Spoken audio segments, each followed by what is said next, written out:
Tarika parko dario dwe mara achiel gana ariyo prariyo kod auchiel nyakorom Gajuang'o odhiambo makare geno mara enirio makare machiegni ahinya chendo mar imore waikoni weche manyien mago mag siasa mago mag somo kaachiel kod mago bende mag tuke nyakorom Gajuang'o kod mbaka lai en ariyo adek auchiel nono wantie live Facebook Ramogi TV KE mbui mar S kaachiel gi Ramogi TV Kenya mbui mar YouTube magi thuond weche. Structured work commence immediately towards positioning ODM not only to contest next year's general elections but to form the next government. Kuku Martend ODM ong'ado ne ogai margi Dr. Oburu Oginga dhi chako ayanga lalruok gi duond buche mamoko motelo ne yiero maduong' mabiro. Koro en mana kaka ng'ato ka ng'ato nigi lekne koro ebe manen mana lekne. This is just a strategy for the president mondo win Luo Nyanza kato divide Luo Nyanza and rule. Jopiny medo golo pachgi e wi okang' mar Eliud Owalo ni odhi laro kom tend piny Kenya e yiero mabiro. Poka agika monego agike delay ng'eny sana. Wan tie gi laboratories ma nyithi STEM dwa dhie, wan tie gi room mar French, wan gi room it's a classroom mar music. Jopuonjre odonje grade mar 10 kinde mamoko kuom jonyuol to pod ywak e wi pek manitiere.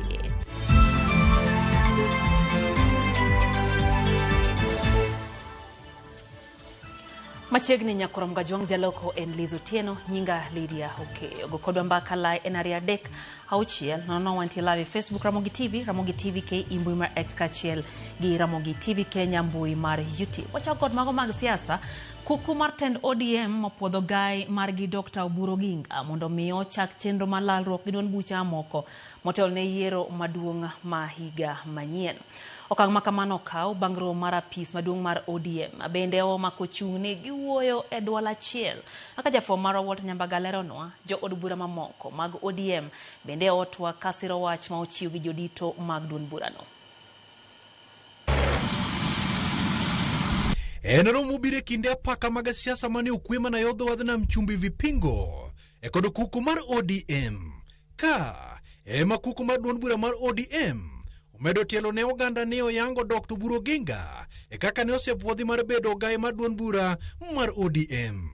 Yes. Yeah, lakini unasema kuna tofauti kati ya members ya party. Hakuna ile yote ambayo inaendelea ni demokrasia tu kwa sababu party yetu imeruhusu watu kuongea na watu wanaongea maoni tofauti lakini vile tumesema sisi tutaendelea kuongea, tutaendelea kuimarisha chama yetu na chama itaendelea kuwa mmoja. Kuku mar ODM no uyire kod dwol achiel motegno nigi gonyo thuolo Dr. Oburu Oginga mondo chagoyo mbaka kendo lombo duond buche mamoko moting'o UDA mageto bede winjruok kod riwruok gi duond bura mar ODM motelo ne yiero maduong'. The committee meeting expressed the intention to initiate structured negotiations with different political formations, beginning with the United Democratic Alliance.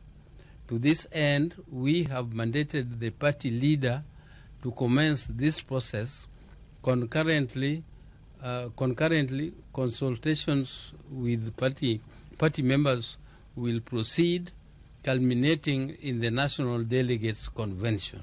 Mageti mreka jo od bura mag ODM mane oromo e boma Nairobi to orwako okang' mokaw kod ODM kendo lero ni ng'at ma otemo dhi ataro kod okang' mokaw kod ODM to ibiro thedhne wuoche mane apoyo thedho ne liech e thim. Gathered here today to lend our undivided support to the position taken by the leadership of ODM to get into negotiations a pre-election pact with UDA party.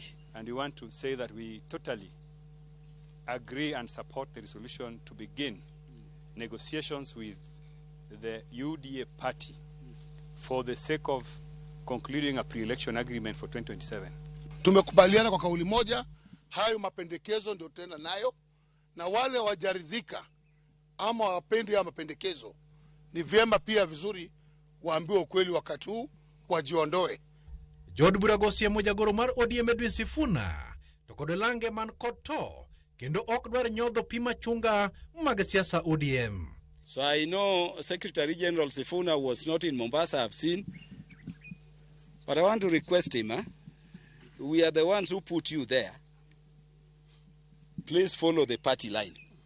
I am grateful that the Central Committee, there is a statement they have made, that we are here to form government or to be that government. That is the duty of every political party. This is not church. Penj maduong' en ni en barruok koso riwruok. Walter Nyabaga, Ramogi TV, Karen, Nairobi. Oganda medo golo pachgi e wi okang' mar mana en jalup jotenda jotije sirikal Eliud Owalo gwetao kendo lando ni odhi laro kom tend piny Kenya e yiero mabiro. Jopiny moko osiro okang' makamano ka moko to nitie kod to. Owacho nodwa bedo president. Yes, en thuolo mondo land gini.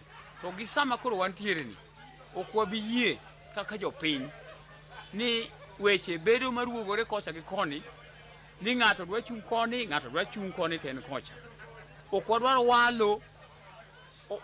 walo mondo wal ma kisungu luongo ni walo is wallowing. Obed mos ochok ji maber. Chung' president ok en oyuma nyaka kwak piny mangima. Walo poko wuotho mala ach mokawo Kenya misima madang' owuok oko. Wan kaka jogo mochung' ne jopiny waneno ni mano en gimoro ma ok ochiek, en gima numu, en gima biro pogo ji. Kendo mano ok wadwaro. Wadwaro ni mondo wach obed motegno. Ma ng'at madwa chung' e president obed ng'awa ong'i Kenya malach, owe ng'i anyuola ne Kenya. Aparo ni Owalo leko matin ni Kenya en kama yot. No nego chak chon ndalo mane Raila ngimacha. To sama koro chake mabira Raila manyocho mako kode emunyo gik ma entiere.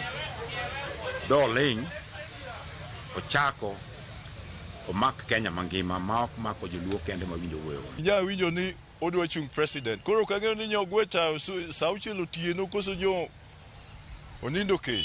To gima ng'eyo Kisumo ka ni jatelo Owalo nolawo Kisumo ka kowe ODM oringo dhi e oda. To ok ang'eyo nodwa chungi otiko mane, tiket mane modwa chungo. Mokwongo an aonge kura. An ok akawo kura. Lakini nikech kaka ng'amodak e town ka, gik matimore e town ka nyaka wang'e malong'o. Aonge wach kata koneno nochung' to wani to obiro neno nikech wan wang'eyo ni joma chung' e kura gi jo kanisa. Nikech okonwa ni Owalo leme kanisa min gi Mother Church mar kwargi maniluongo ni Joan Owalo. Koro aparo ni mokwongo nego miwa ler ni to dwa chungi party mane. Mari walamo ne matek ni ka Nyasaye oyie to oyuda nena kom mar bedo ker. Nikech wan kaka joluo, wan sane wan e sirikal. Wan e mesa maduong', wan e broad base, kendo wachiemo. Kata king'iya tineno kaka iye odwer maber. Ok apar ka wan gi issue matek ahinya. According to an aparo ni it's a good move then en owuon nikech kaluwore gi kaka osetimo initiatives kaka Nadia Sport, nitiere gik mago mosetimo e sports momiyo ochopo e gwenge ji mang'eny ong'eyo. Nitiere jogo ndalo mano kelo basketball ne nyithind school, koro mano en yore achiel mar dok ne japiny, koro en wach maber ne japiny.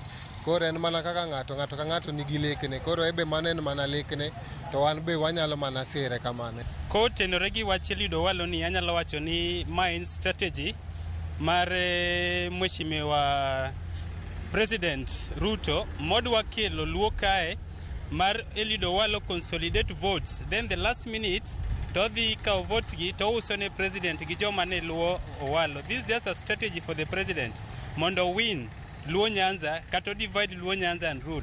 Koro an anyalo wacho ni mar Eliud Owalo ni ne ng'at ma wuok e Luo Nyanza onego werigo kabisa nikech wan ok wasir wach mar tutam. Rais okawa kaka ipare no. Lakini chich moloyo nitie gima nie momiyo amono president ok onyal bedo lakini nitie gimomiyo isedha nitie telo moro manyako bede kata isedha nitie kamoro musekete. Jatend piny Kenya William Ruto oseo jalupne machon Rigathi Gachagua makwede kendo oseo chenro mage. Ruto medo siemo Gachagua ni onge kod agenda makare mag dongruok ne oganda jomasawa. Nowuoyo e kaunti ma Nyeri kamo nyiso yie mare ni obiro kawo kom tend piny Kenya okinyi mar chieng' yiero kaluwore gi okenge ma oseketo mag bero ngima oganda jo Kenya. Emano machal kayo mar chako uso agenda mare nyadichiel kendo e alwora mar God Kenya ne ikrok ne yiero mabiro. Jatend piny Kenya William Ruto oseo jalupne machon Rigathi Gachagua ma owacho ni miene chilo kendo ketho nyinge e alwora mar God Kenya. Mimi nilikuwa naibu wa rais wa Uhuru Kenyatta. Si nilikuja hapa mara nyingi. Uhuru Kenyatta akiwa amenituma. Si tukajenga urafiki. Na urafiki hiyo italetwa kasheshe na mtu mmoja. Hapana.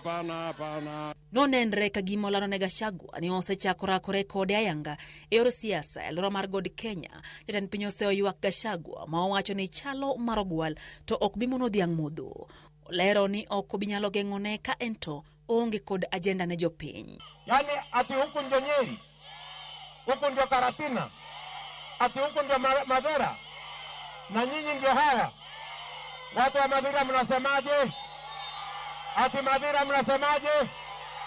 Ati Madera mnasemaje? Ati tamu ni ngapi? Ni mbwekse si mbwekse? Ni mbwekse si mbwekse? Madera hey! Madera hey! Limbe makawuono mar jatend piny Kenya alworano mar God Kenya chal ka gima oduogo e paw siasa. Jatend duond bura mar chama cha kazi Moses Kuria manenre ka gima nosewuok e serikal bang' gwe tao e kinde mokadho. Hapa mbele watu wanakaa kwa meza. Mimi ni mtu ambaye anasafiri. Watu wa kule kwa Wajaruo wanataka kukaa kwa meza. Waruya wataka kukaa kwa meza. Watu wa Koso watakaa kwa meza. Hiyo meza itakaliwa bila sisi. Hii jeshi ya tutam nitaipanga inyoroke. Mimi hapana wa tutam, mimi ni wa fotam. Mimi ni wa fotam. Unanisikia? Fotam. Hapa nimejenga makanisa na nyinyi, ni kweli ama si kweli? Hapa nimepanga maendeleo ya barabara pamoja na nyinyi, ni kweli ama si kweli? Hapa tumejenga masoko na nyinyi, ni kweli ama si kweli? Mimi nataka niwaulize, ati kuna mtu anasema anaweza kunitenganisha na watu wa Nyeri.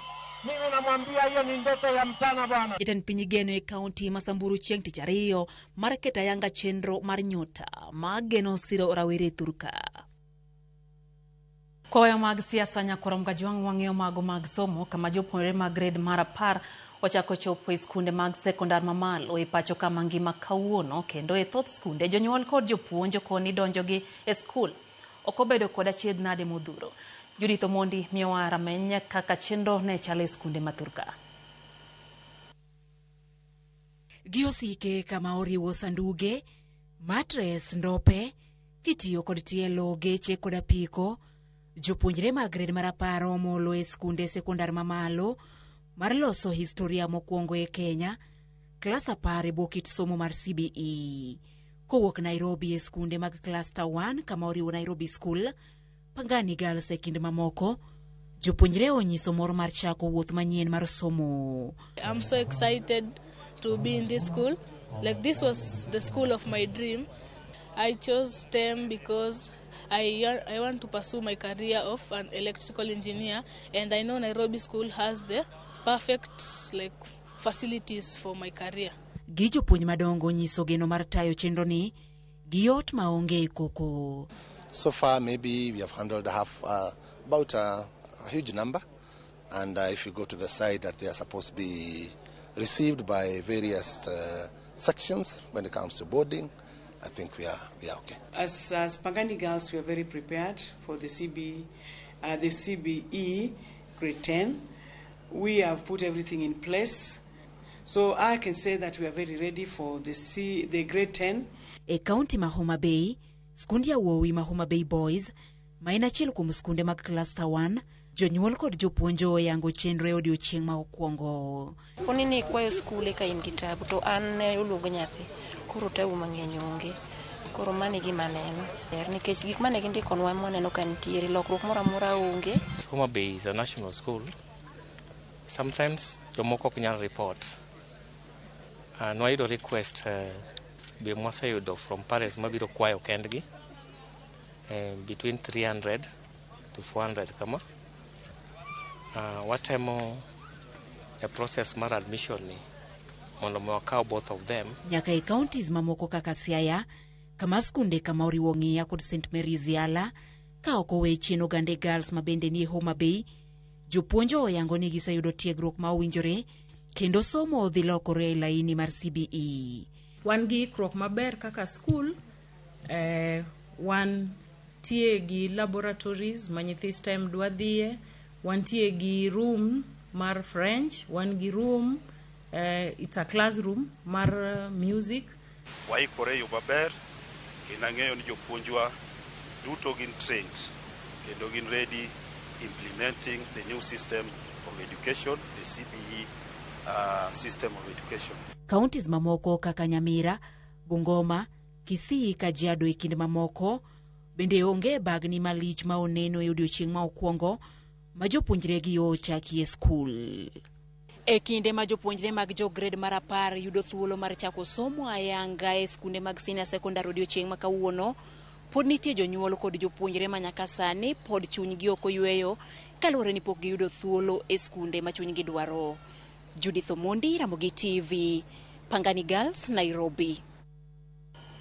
Mokom jonyuol manowuok oko matero nyithindgi madonje grade mar 10 e skunde manoluongi e ogolo ywak ewi pek mar chulo school fees kod nyiewo mwandu mamoko ma jopuonjre dwaro. Kaka ripota marwa ma kaunti ma Homa Bay Ali Abich lero, jonyuol bende ywak ne sirikal kokalo migawo mar somo ewi chochni ma gikoni ne okwako chenro mar keto jopuonjre e skunde mopogore opogore. Kinde ma jopuonjre manotimo penj mar grade 9 ne chako donjo grade 10 e skunde mopogore manoluongi meche gi meche mag jonyuol ne owuok oko mar rwako nyithindgi e skundego. E kaunti ma Homa Bay, skund yawuoyi ma Homa Bay kod mar nyiri ma Ogande maduto yudore ka chud bura ma Homa Bay town, jonyuol manodhi rwako nyithindgi ne oywak ne sirikal kokalo migawo mar somo mana gikoni omiyo thoth jonyuol obedo kod bagni nikech chochni ma giwacho ni ne okwako chenro mar keto jopuonjre e skunde. Jo sirikal to wakwayo gi ni mana ni ginyisi jonyuol yo makare makoro jonyuol ok bed gi tungni kaka result kane owuok. Nitie jonyuol bende mosebedo ka chandore kabisa, nyathi oluong kuma bor, onego ging'e ni to nyathini oa kanye ningeche nitie parents mok nyal.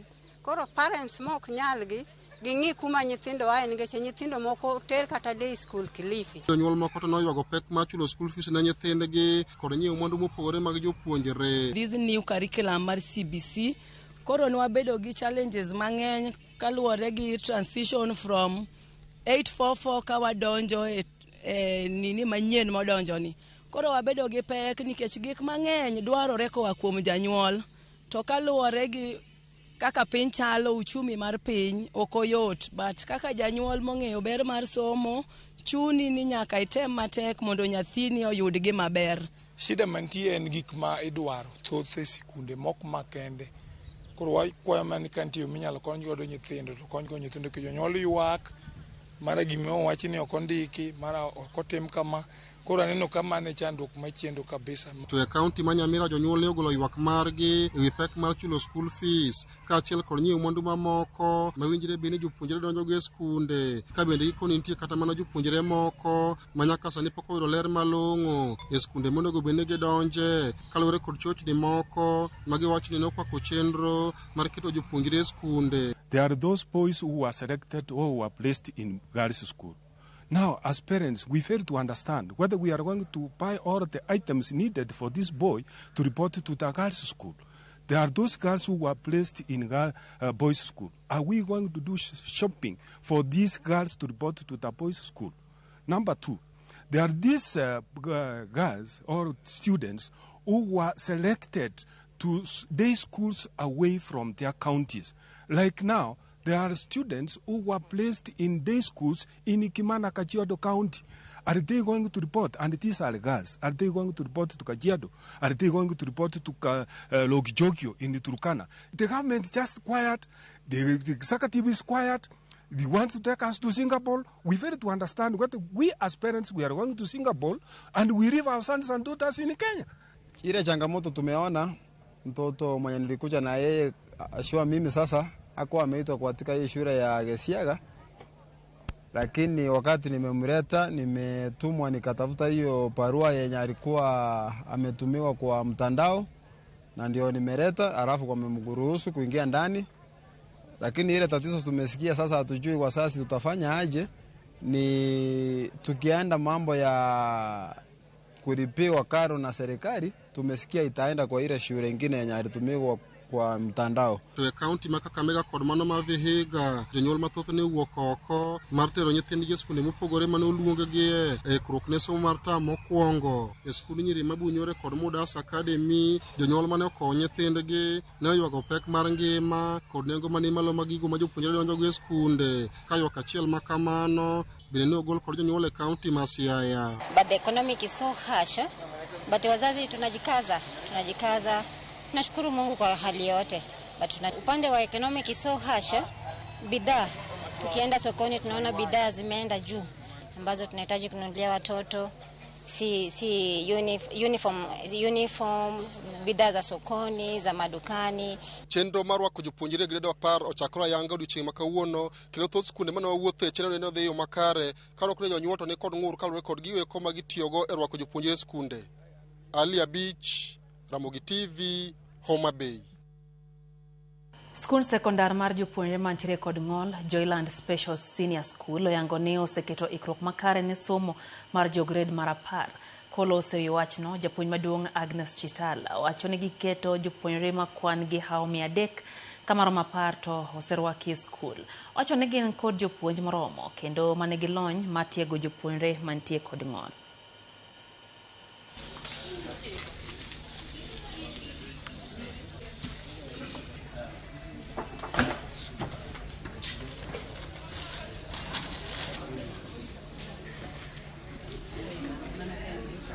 We are offering STEM, social sciences, and also arts and sports pathway. We have teachers who are well trained to handle learners with special needs under CBC.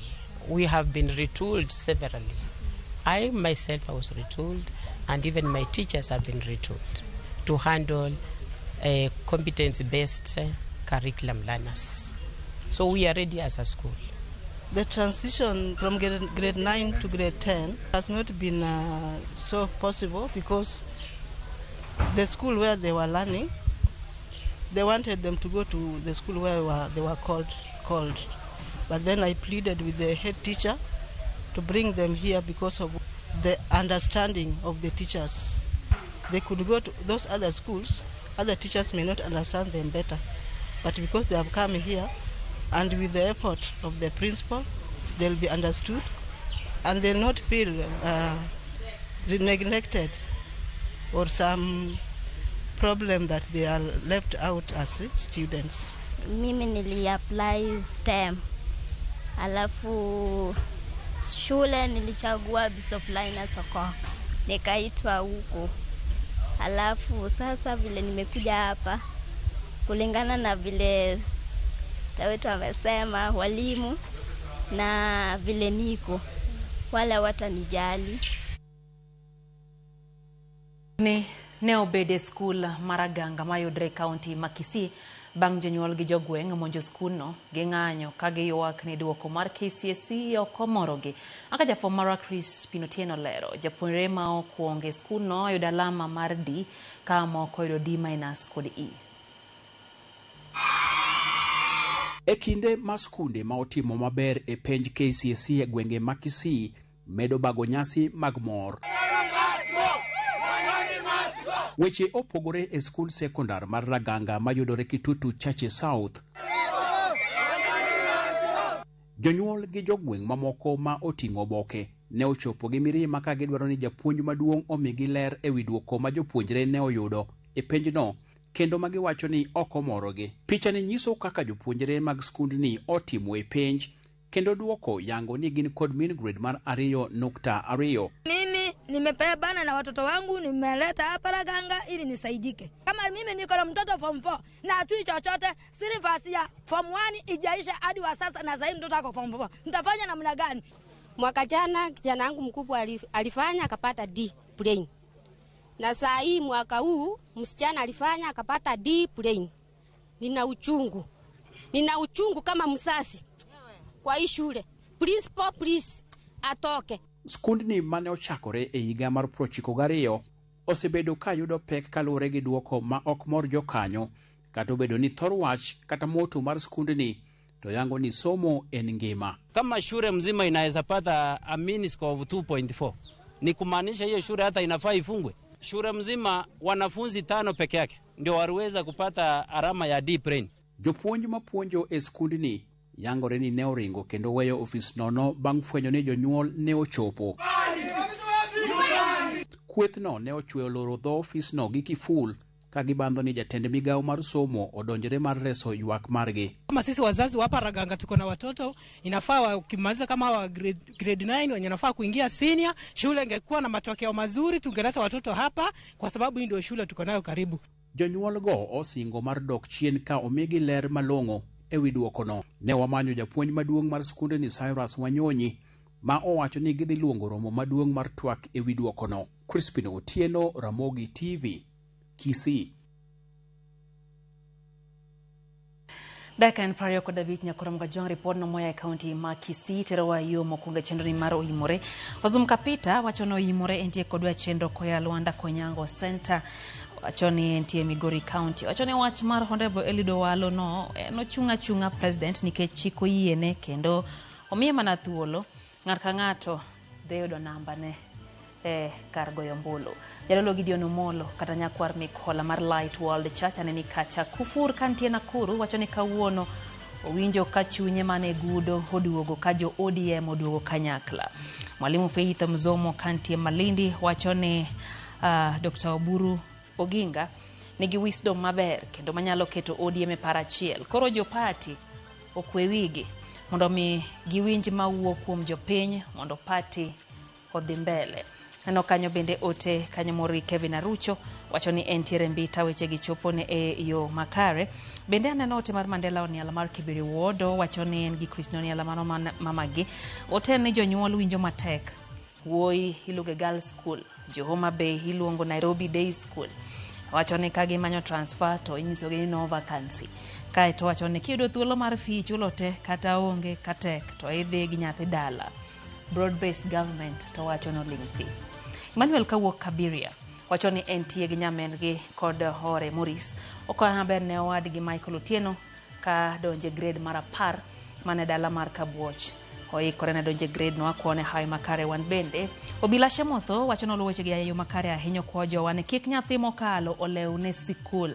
Joge wa manyalo okony nyithindo ma ok nyal somo ema chiero piny kendo loko ngima.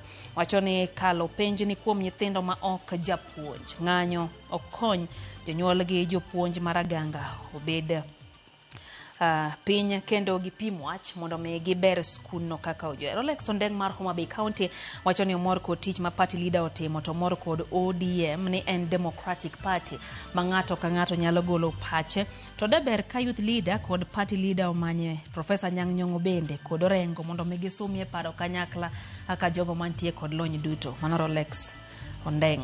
Jakiranda Haluoch to wachoni entie kod Odembre Musa Resa Chele Rameny piny wachoni weche gi holuwe yo makare kaeto wacho kanyo ni Owalo Odembre obed mos kidanga owe chande. Aya ntiere weche ma ndiko kanyo mapane mak joloka. Asego Taya Bishop wachoni entie Ndewariat Sukari Industries Limited kanya mwenendo Ramogi TV odhi makawuono kato beti wachoni en bende weche gi entiere kodwa wacho kanyo ne kamane Raila odhi ema podo wuoro seche gi makoro gombe ni ogai Raila dentie machiegni doloso weche wayo matin maeno yimore kikidhi mabor.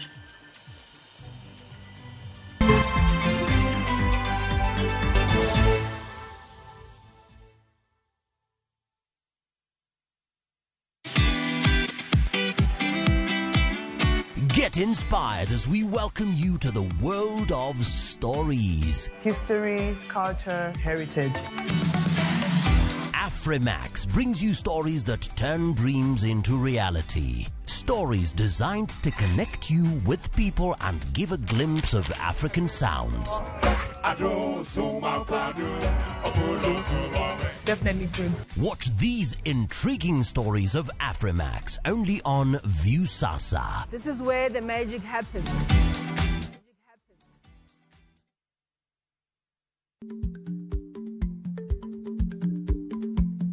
Jarik ni jamuod nyoyo gi goyo. Matiende ni dhi matek maok inono maber samoro nyalo miyo ng'ato midhiero.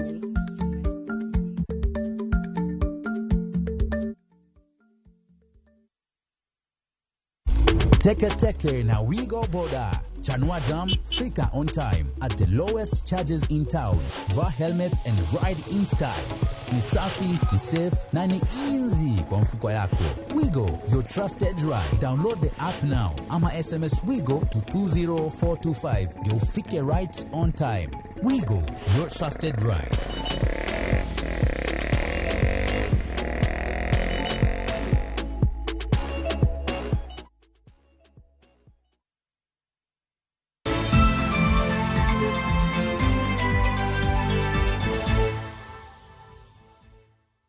Machiegni kero nyakorom gajwang chenro eno imore wadhi mbele gi wech manyien adwoke nyake county ma Homa Bay kama tenderuok jopuonj ma Kupete bade ma Homa Bay oseotulo manyo obedo yiero manyo bagi embarany ma Tom Mboya manyoro kethore bang' ywaruok.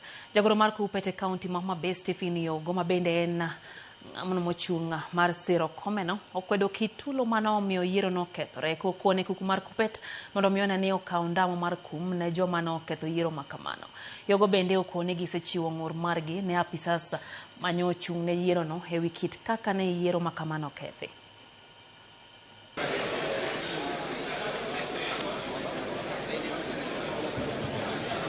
Na waneno jopuonj mang'eny kabisa mwang'eyo gi nying-gi kendo report wasendiko mosedhi ka Registrar of Trade Unions ma nyinge jopuonj manonworego wang'eyo ne gichocho mbulu e lio mamalo kabisa. Clerks bende na ng'ado kata na otese kata nyadi 4 kata nyadi 3 to gimiyo ng'ato achiel to moko nwore kata nyadi 6 to be ka wasiemo ne police to gima police timo onge moloyo ni OCS ne mano letwa down kabisa.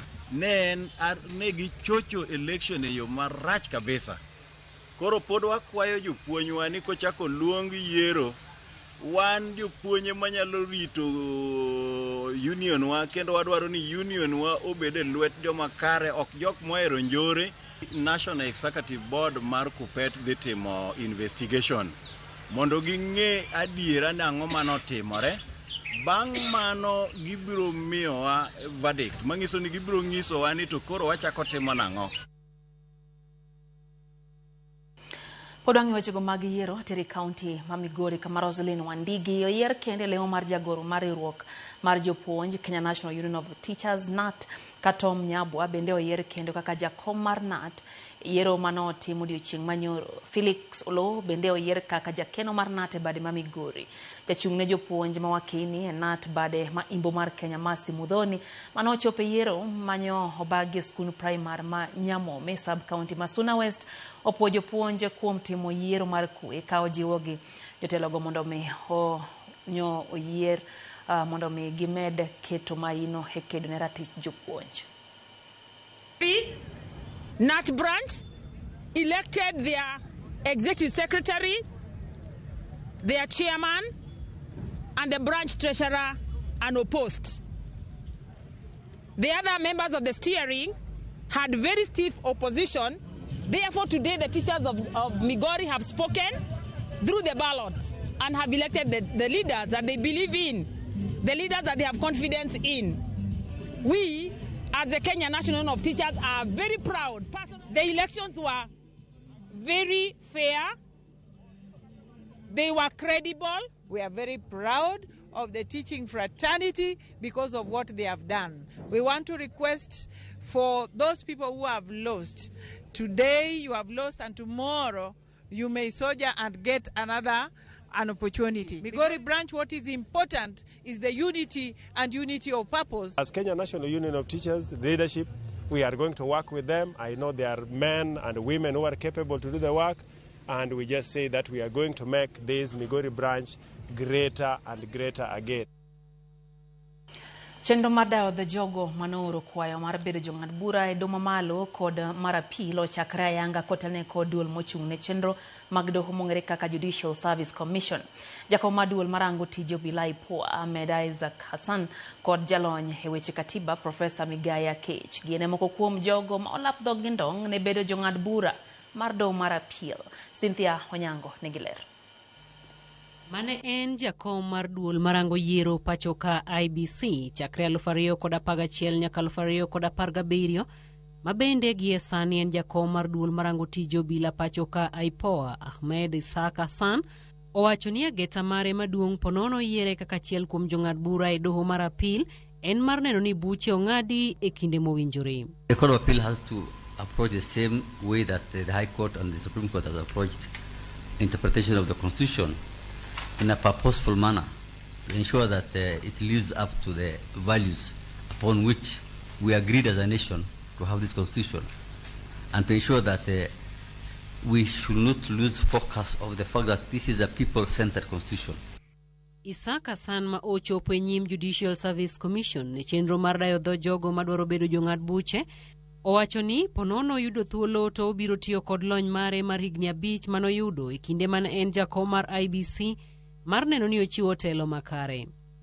Judges are appointed independent of any party, of any body. It is through a very clear, transparent process, and we don't subscribe to any political party or grouping, and we only rule on the basis of facts and the law. Japuonj mar mbalariany ma Nairobi Professor Migai Akech jong'ad buche mag doho marango chike mag alwora moting'o Maronga Angima kod Amugo Angote bende duto dadhogi e thuolo mar yudo thuolo mar bedo jong'ad bura e doho mar apil ma otim kod JSC ma bende otelne kod ogai mar doho pachoka Martha Koome. Is there corruption in some segments of the judiciary? Perhaps that is the case. As they say, where there is smoke, there is likely to be fire, right? And so those are things that we cannot ignore. But you see, in a context such as one, being a judge in an administrative system, the primary duty is to be able to report things when they go wrong. JSC geto mar puodho jong'ad buche 35, 15 mag doho mar apil kod 20 mag doho mamalo. Cynthia Onyango, Ramogi TV, Nairobi. Odiochieng' mar adek od ohala manyocha machomuoche ngeso ya Pama Munyo Luthuli Avenue pok machorume ka jo ohala ywak ne riambogi kanyo e kinde mabende giyudo lal mar ariya. Gichiwo ng'ur ni jogo mochung' ne dukano chunogi gidwar kada gidar mwandugi e dukano e kinde magionge kod omenda bang' masirano. Gi-Quartet County ma Nairobi mondo donjre wachno kendo kony giyudo kaka gidhi nyime kod ohandgi e yor chik maratiro margi kaka jouso okothir. Kwani nyinyi nyumba zenu hazijachomeka? My friend, mato. They have come this morning to tell us to remove what is remaining from our stores in a manner likely to suggest they know what is behind this fire. So we are asking for any help from the county government onto which we remit our payments, our licenses, and also any help from the government. So that because we have people here, when we close those shops, we don't know where we are going. And now they have said they want their building back. So where do we go from here? How comes the same building of the same owner, they are burning within the same duration, the same hours, it is the same week? The owners are very rude, meaning they have something behind the scenes. Because if they are affected like us, they would come and liaison with us. ogai mochung' ne chudo mag ute kata miluongo ni rental tribunal mondo time investigation makende e wachni nikech wan kod chich ni to dipoe ni jogo man kod ute ma watime ohala weg ute nyalo bedo ni tinde gitiyo gi mtindo aina no mondo gigolwa kuondewa mag ohala ni giketo gimoro matin wang' kaka mach osemuoch to giriembo ji te nikech kaka sani wan jowetewa moko nosechulo rent ana wuon nasechulo rent. Kwado kede hoene jopiny auchiel ma Iran oyie ketho mar rwako yedhe moko mamero ji e pacho ka yedhe manengo giromo $8.2 acheji auchiel go chopo e doho Mashanz Mombasa bang' meko margi kendo giyie ni en adier ni ne oyudgi gi kilo 1,036 mar yedhe go dwe mar 10 higa mokalo. Acheji auchiel go gin Jasim Nia, Nadim Jagal, Hassan Balok, Rahim Baksh, Imran Balok koda Imtiaz Daria. Maduto chopo e nyim jal bura Antony Mushigi kendo koro girito biro winjo kuma ibiro mege.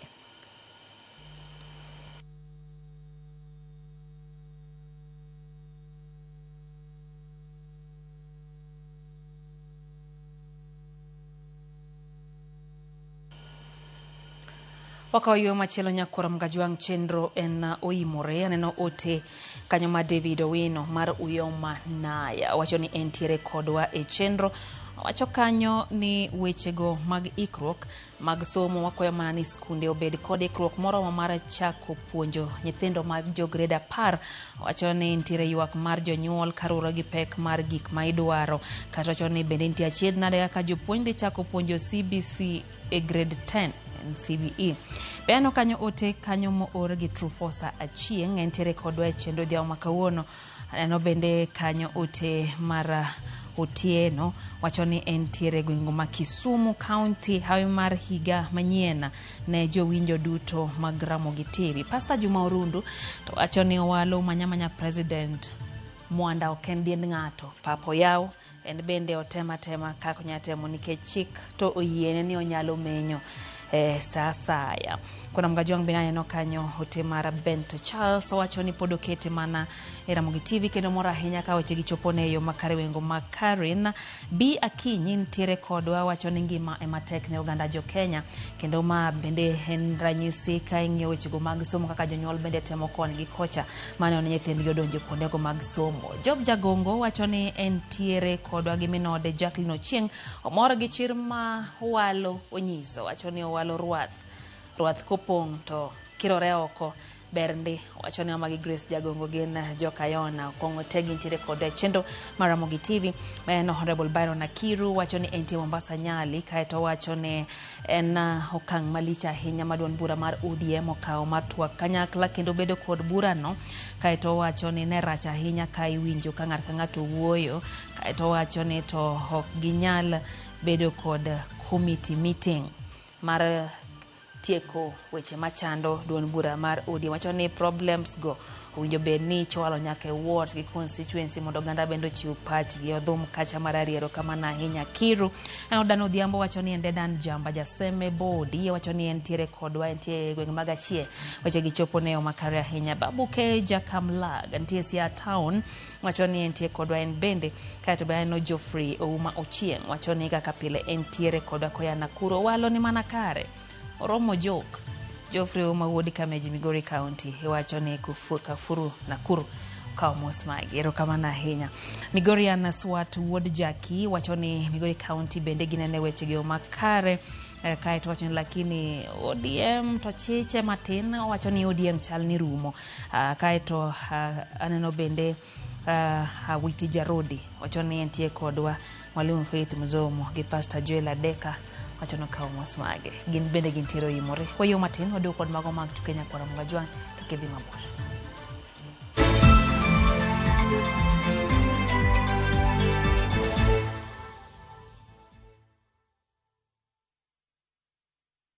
Are you a Kenya government civil servant na uko na ka emergency? Maybe your child is sick, rent is due, or unexpected trip came up. Usijibox kwa noma. Borrowing on MyMobi is now upgraded to a whole new level. Forget that old story of filling out forms or waiting for HR to approve your loan.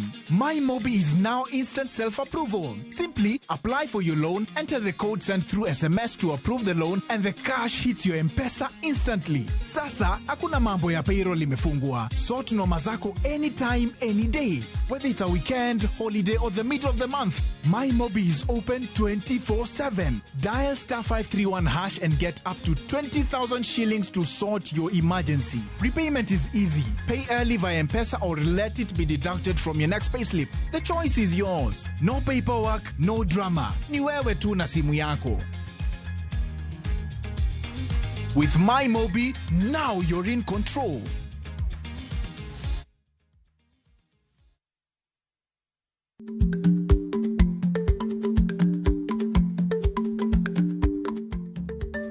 Dhako muol kadonjo, matiende ni, bedo ni ng'ato ling' e kinde ma owendo, ok ofulo ni omuol. Samoro en kod kido mamoko.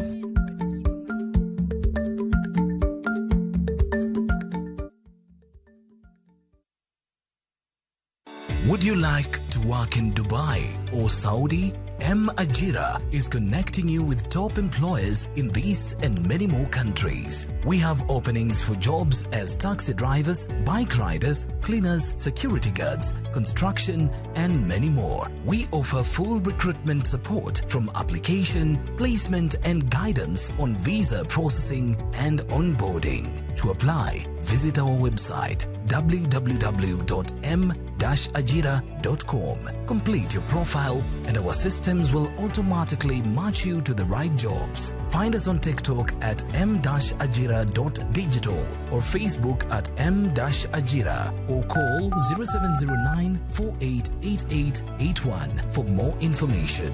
M-Ajira, your gateway to credible global opportunities.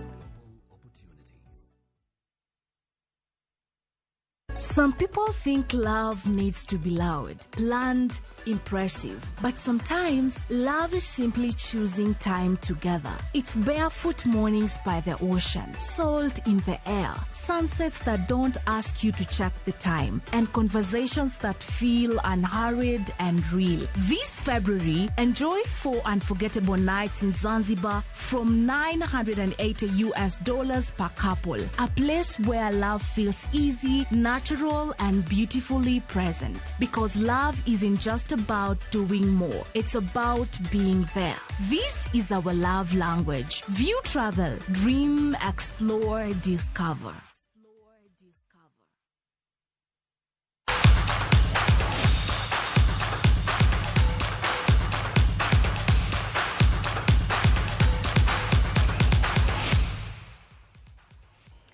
Machiegni mago magtuke.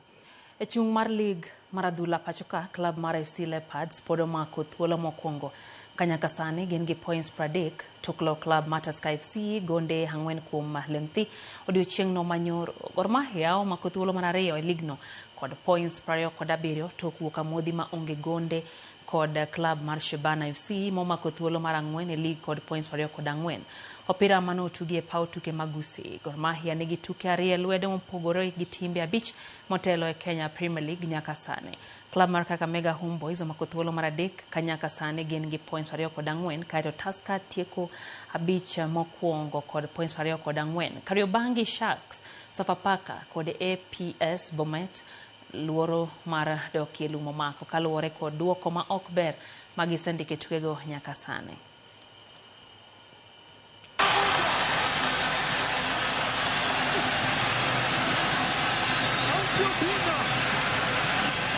Alitumia nguvu sana Fiobina, ikaishia kugonga mtamba ule wa panya na kutoka nje. Off target ile. Morrison Blackstone, Felix Oluochimbo ameipenyeza kwa Samuel Kapen.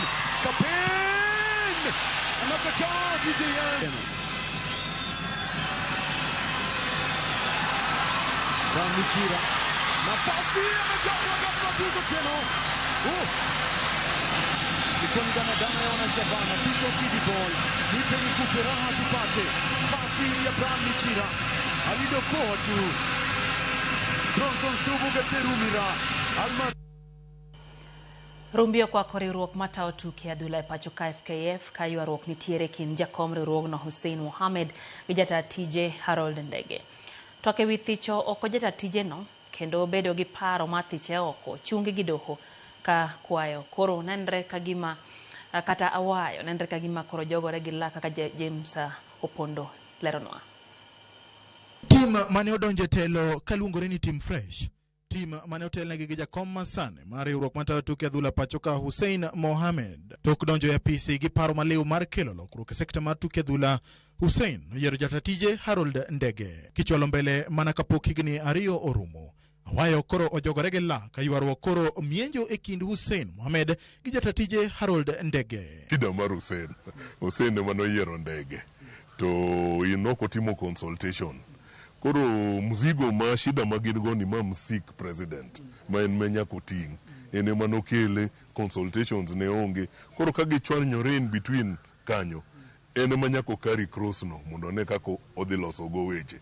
Juma mokalo jakom Mohamed nondiko boke mar luongo rom kuku mar riwruogno gi agenda mar thicho oko jata tije Ndege gino mabende nochuno Ndege mondo odhi e doho e chungo romo makamano. Mane en jata tije machon Lodvik Aduda lero ni jakom ne onego ti gi kuku mar riwruogno e kelo kwe kapok gik moko mienjo oko. Kanitie gima otimore kawuono ma ok nyal winji gi National Executive Committee nikech nyaka ichiw notice for National Executive Committee meetings.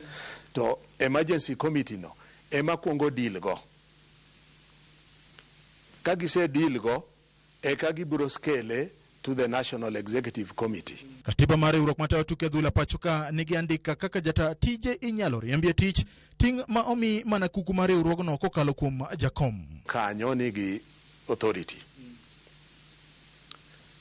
Gindik ne jagoro mondo luong bura mar galamoro ma piyo piyo, a special general meeting, mondo wachno tiek internally instead mar dhi tero gino e ordinary courts of law.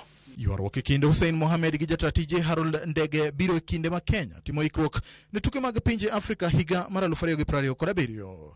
Ponono ni ywaruok makamae biro dhi nyime. Tom Alila lero ni adhula nyalo hinyore. Ineno ka president wa moluor William Ruto oseketo tiende mbele ka make sure ni facilities wa midhi goe mpira mekafcon olosgi. Ineno ka Talanta Stadium kanyo chiegni tieko, and for the first time no kao chiegni $470 okete sports fund mondo kony jotuke wa mabo participate e weche mekafcon gi.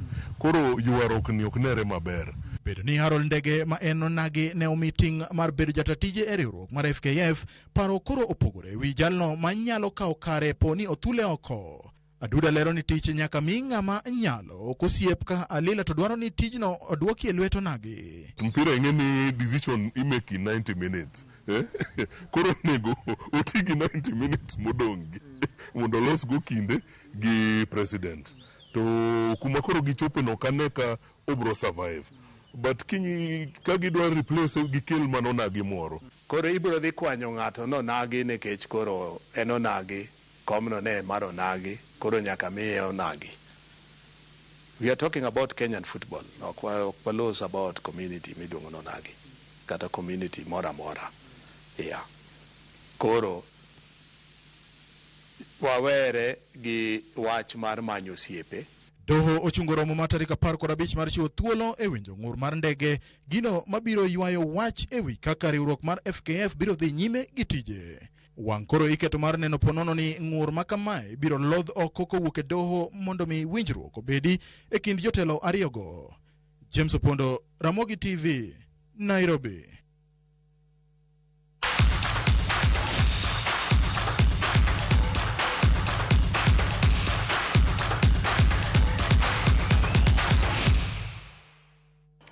Ikanye mwatieke chendoni maro imurenya kora mgwanyi ajuangiri podno mar James Opondo abende miyawa matutiko ten record wechego mag tuge anyato duolno mar FKF tungni mobedo go brolo machiegni ahinya wechego madhi mbele he sekta no mar tuke.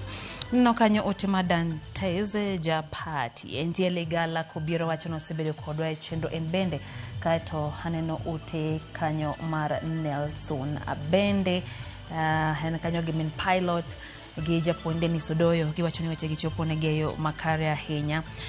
Dan Ogola wacho kanyo ni ntiere jotelo ma dhi dala to wacho ne gin jotelo ma ok otiyo ne oganda jo Kenya. Aya Emilia Kinyi wacho ni walema ne piny Kenya juwadu piny osechako duore mana lamo hemo wacho ni dhi konyo piny Kenya nyakwaro Magajwang mano bende eote mi haneno kochwal ka Giruto Tieno wacho Ramogi TV chopo ne yo makare ntira sembo mabiju kon mema gi Rose weche gi wacho ni chopo ne yo makare weche ko mag siasa hemo gero ginano ka kusebedo kod liet Clinton Ageyo haneno hote marikanyo.